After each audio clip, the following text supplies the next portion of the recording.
À Göteborg, je voudrais faire cette vidéo pour amener mon soutien et mon témoignage. On soutient une campagne de la plus grande importance, je pense. Vraiment, j'ai rarement fait un message. Je fais un message parce que je pense que si il faut se mobiliser, c'est pour Motl. Motl, le Rav Mordechai Pevzin, le shliach du Rav à Perpignan, qui nous a quittés trop tôt, après beaucoup de souffrances. Il a laissé derrière lui une almana, sa femme et ses enfants. Sa femme et ses enfants qui ont grandi, qui ont accompagné ce grand homme, ce grand shliach, qui restera un symbole de messirut et de don de soi on peut même pas imaginer. Il a donné à tout le monde ce qu'il n'avait pas lui-même. Je parle financièrement, mais je parle aussi pachout des kochot, les forces, de l'énergie qu'il n'avait pas. Il était affaibli, il était réduit, il était malade de plus en plus, et ça n'a pas du tout freiné sa peilout, ça n'a pas du tout freiné ses activités. Donc c'est une personne qui a tout donné, y compris la volonté incroyable d'être enterré dans son endroit de shlichut pour continuer à accompagner sa communauté et la ville de sa shlichut.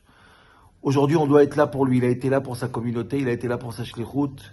On doit être là pour lui. On n'a pas le droit de rester indifférent. Il faut donner un maximum pour que sa femme et ses enfants ne soient pas préoccupés par des besoins matériels. Il faut éviter ça à tout prix. On peut chacun se mobiliser, chacun donne un peu, chacun ramène des autres pour donner et faire en sorte que au moins, cette inquiétude, on enlève de la famille. Je voudrais ramener aussi un témoignage parce que j'ai eu la grande surprise de rencontrer un monsieur, il s'appelle monsieur Bismuth, qui est venu habiter ici il n'y a pas longtemps.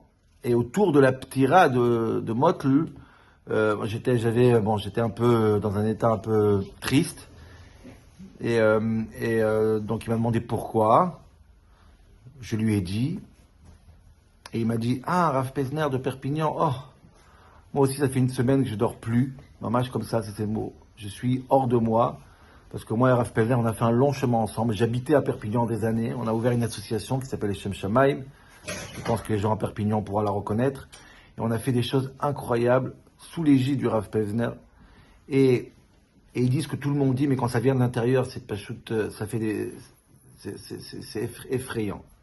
Il me dit, j'ai vu des vendredis qu'il allait visiter des personnes dans la communauté, des malades à l'hôpital. Il partait avec des béquilles, il partait avec les chaises roulantes, il partait avec les dernières forces, il partait avec les bus et les moyens de transport qui sont inimaginables pour une personne tellement réduite.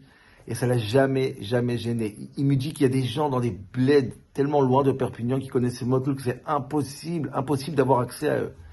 Une personne qui est tellement limitée, qui arrive à des endroits sans limite.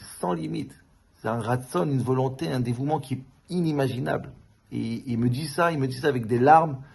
Et il me dit qu'il est hors de lui, il est parti spécialement 2 jours se recueillir au Yamot là-bas. Parce qu'il dit qu'il a perdu vraiment un mentor, il a perdu un maître. Et comme ça, des dizaines de témoignages.